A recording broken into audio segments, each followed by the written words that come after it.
Welcome to Colonize the Ocean podcast, where we discuss oceanic colonization, exploration, and education with your hosts Adam Jewell and Brendan Traxler.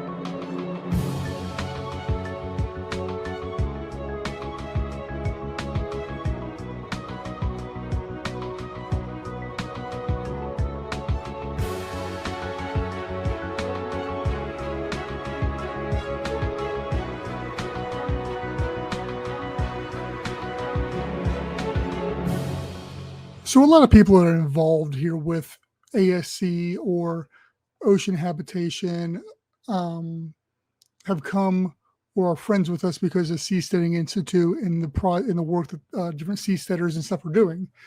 Because of that, we definitely try to stay involved as much as possible. They have a user group that I'm involved with, and a conversation piece came up this last week based off of Free Cities, which is an organization that's developed to promote and to try to grow the idea and the existence of free cities, pretty much. And what that is basically setting up using the ocean and the availability of putting floating cities and stuff out far enough out that they're not governed by any traditional or existing governments, so they can have true.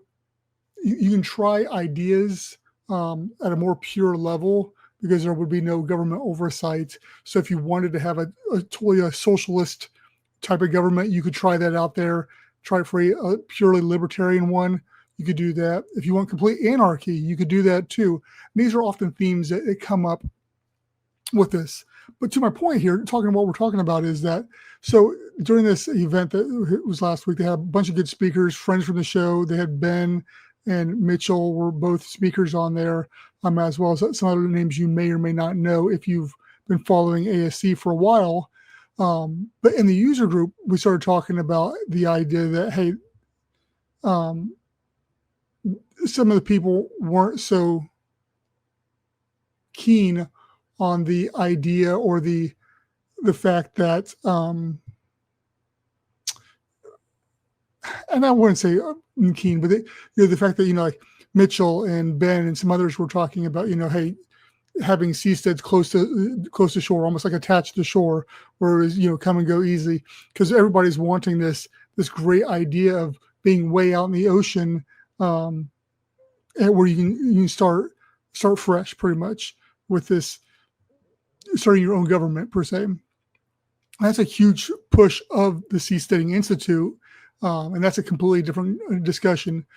But I chimed in there, and my whole thing is, I have seen, as long as I've been involved with all this, I've seen, especially with the underwater habitats, the giant sprawling underwater hotels, or the ideas for these giant habitats underwater that are hundreds of millions of dollars.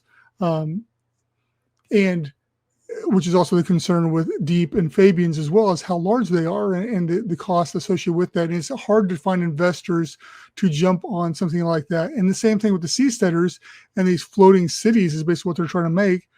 It's hard to find those investors up front. So like us, and taking a more modular, step-by-step approach and starting at almost like a foundation level and laying the foundation, even though it's not pretty, it's not what we want, but you have to start somewhere, and starting small and building off of that is a more tangible, and it's a way that investors can get involved and not have as much of a risk. Same thing with them. So people like Mitchell or Ben or the others that are starting with these smaller floating houses, or in Mitchell's thing, it's just glamping. It's just tents basically on these floating pods. But yet they're having great success at this, and it's growing, and it's starting to set that. I said in there, and this is not to throw shade at ocean builders at all, because I love their designs. I love what they're doing.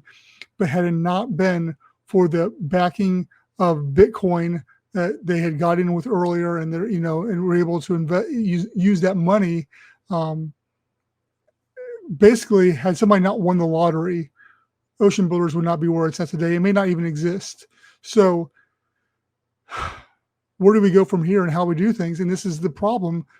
When I spoke to Fabian Cousteau last year, it's always chasing the money and trying to find the money. And that's why starting small, starting with even if it's a scaled down version, to get the appetites of people out there and get them engaged and get them to try it out. And that's the great thing what Mitchell's doing, because he's able to get people out there at a low cost solution. His downside is it's over in the Philippines. So, that's great for that. And if you've got the money to invest in flying over to the Philippines, he asked me to come over for an event they're having later this month. And it was like 35-hour flight. It's like, I just can't. I want to be there. It'd be amazing. But that long flight there, and then coming back too, it was just one of those things where, and the cost as well. So what they're doing is good. I think it's what needs to happen to grow this, and we need to be focusing on that for us working on underwater habitats the same way. And that's what ASC is doing, is we're focusing on a more of a stripped back, bare bones approach to the, or as Elon would say, a first principles approach on a lot of this stuff, to simplify this, to get it underwater, to get people interested, and to get investors, showing them that this does exist, it can exist, and to go from there. So that's just a little thing going on. I'm going to try to put one of these together. We did off subject here. We did an FAQ series, or I did an FAQ series. I'm going to go through and look at people's comments and questions from different videos and probably put together some for that. So the reason I'm saying this is, if you have comments, if you have questions about anything, whether it's seasteading related, whether it's underwater habitat related, whatever it may be, please comment wherever you're watching this or listening to this, so I can see those.